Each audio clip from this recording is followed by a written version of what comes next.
Severe pollution in Beijing has made the Chinese capital, quote, barely suitable for living, according to an official Chinese report. Now, this should really send up red flags, because if it's an official Chinese report, they have an incentive to cover up how bad it is. And they didn't. They said it's barely suitable for living. The report was by the Beijing-based Social Science Academic Press and the Shanghai Academy of Social Sciences, and they ranked the Chinese capital second worst out of 40 global cities for its environmental conditions. Smog has brought some Chinese cities to a near standstill. It caused flight delays. It forced schools to shut down. There are warnings that older people and kids should not go outside certain times.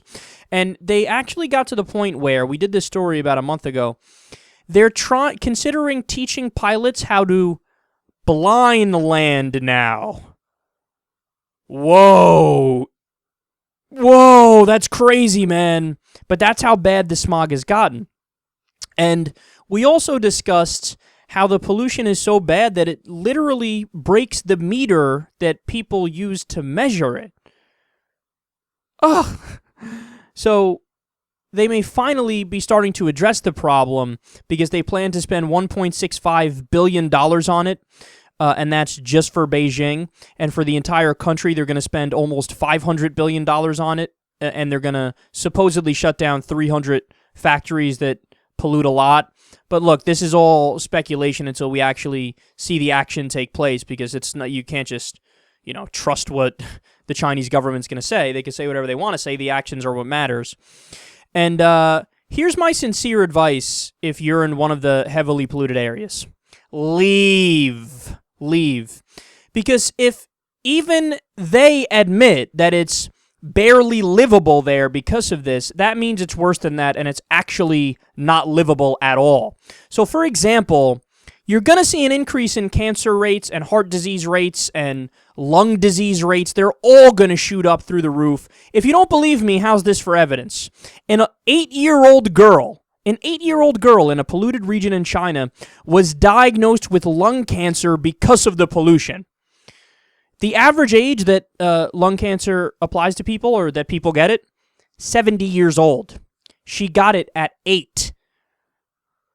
That's insanity, man. There's something seriously wrong there. That's not genetic. That's environmental. Now, the air pollution was also just recently declared a carcinogen. There was this big study where they tried to determine, is air pollution a carcinogen or is it not? Let's figure this out. And it is. So it's now officially classified as a carcinogen, which means if you're in one of these areas, you're breathing in carcinogens all day long. And there are 2 million deaths every year as a result of air pollution. So here's what it's like. I made this analogy because I read it in an article a while back. They say in some of the more polluted areas, if you're just breathing outside normally, it's akin to smoking a cigarette all day, every day, 24 hours a day. Guess what, man? When you do that, you're probably going to drop dead at the age of 42. I hate to tell you that.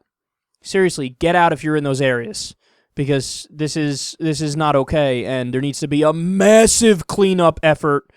And they need to reduce the smog at least 80% before it really would probably be livable.